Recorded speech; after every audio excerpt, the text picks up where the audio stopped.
I've been free for exactly 2 days, 12 hours, and 17 minutes. Not that I'm counting. Actually, that's a lie. I am counting. Every second feels like a miracle and a nightmare simultaneously. Every tick of freedom is weighed down by what I know and what I can't bring myself to tell anyone. 3 years. That's how long I was held in that basement. At least, that's what they are estimating at the hospital due to my blood work. Time blurred together in that windowless room, marked only by the steady drip of a leaking pipe and his footsteps on the stairs. That drip. That goddamn drip. Sometimes I would lie awake counting them until I reached thousands, feeling my sanity slip away with each watery pulse. I don't remember who I was before. Not anymore. The worst part is knowing that I used to remember. For the first few months of captivity, I clung to my identity like a lifeline. I had a name. I had a home. I had people who loved me. I had a life. But he couldn't stand it when I'd recite these facts to myself in the dark. He'd fly into rages when I'd whisper my real name over and over like a prayer. "You're no one!" he'd scream, bringing his fists down on my head, my face, my temples. "You're mine now, nothing else." The doctors at the hospital believe I have severe brain damage from repeated trauma. Scans show old fractures in my skull that healed without medical attention. Dark patches on my brain where blood pooled and scarred. Memory centers, damaged beyond repair. Now the police ask questions I can't answer. Did I have family, friends, a job, a home? The only clear memory I have from before is standing outside a Trader Joe's, nearly dropping a paper bag of groceries as one of the handles ripped. It was raining lightly. I remember thinking I should have brought an umbrella. Then a hand clamped over my mouth, a bag over my head, the smell of chemicals. Darkness. When I woke up, I was in that room. Concrete walls stained with substances I tried not to identify. A thin mattress on the floor that reeked of mold and worse things. A bucket in the corner that he'd empty only when the stench became unbearable even to him. A single light bulb hanging from the ceiling that he would turn on and off at random intervals, destroying any sense of day or night I might have clung to. The first month, I screamed until my vocal cords shredded. I pounded on the door until my hands ached, leaving faint marks on the wood. I pleaded with any higher power that might be listening to either rescue me or grant me peace. Neither happened. He never told me his name. I never saw his face clearly. At least, for the longest time I didn't see his face. Not that finally seeing it helped. I'll explain soon. He always wore a mask when he came down, a plain white medical mask at first, then more elaborate ones as time went on. Sometimes animals, sometimes cartoon characters. The Mickey Mouse one was the worst. He'd wear it on days he decided I needed to be disciplined. I won't describe what that entailed. I can't. Not yet. Maybe not ever.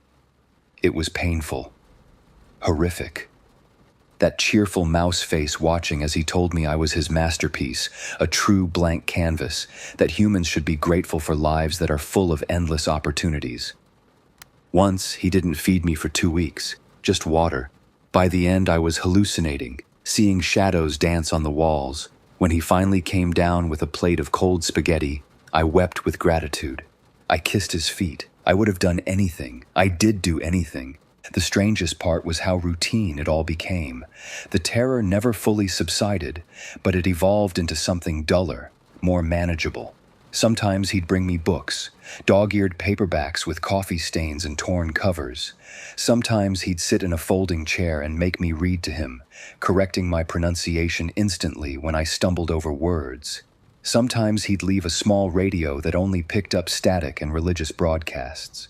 The preachers' voices became as familiar as my own thoughts. When winter came, I could tell from the bone-deep chill that seeped through the concrete. He'd bring down a space heater sometimes, but only if I'd been good. I learned to stop shivering in his presence because it annoyed him. I learned to regulate my body temperature through sheer will. I learned things about survival that no human should know.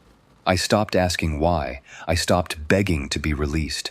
I stopped speaking altogether around the 2-year mark. What was the point? The silence became my armor. He hated it. He'd scream at me, shake me, try anything to make me talk, but I'd retreated so far inside myself by then that my body was just an empty shell.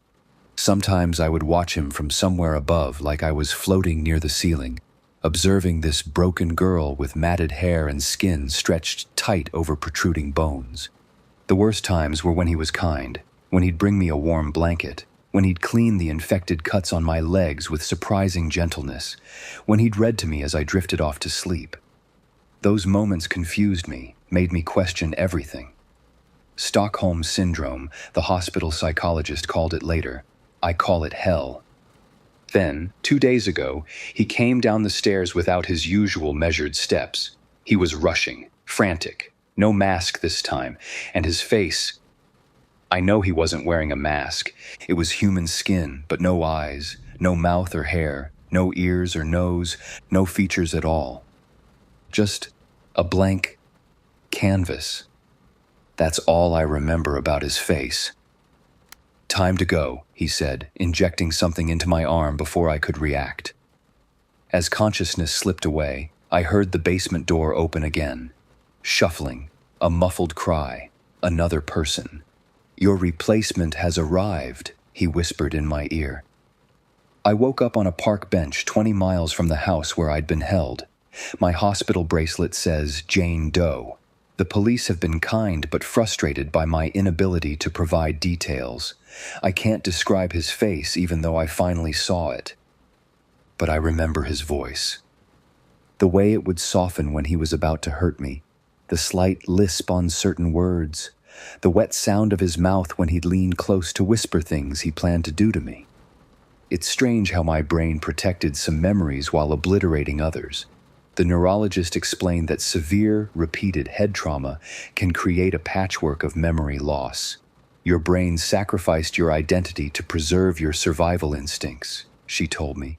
Sometimes I still feel the phantom pain of those blows, the ringing in my ears that wouldn't stop for days, the world tilting as I tried to hold on to who I was before everything went dark.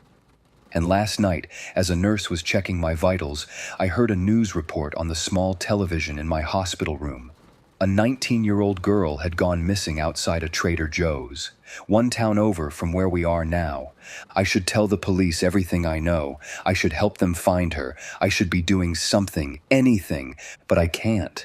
I physically can't, because as he was preparing to release me, after I'd heard those muffled cries from upstairs, unmistakably female, young, terrified, he grabbed my face with one gloved hand, squeezing until I thought my jaw would break.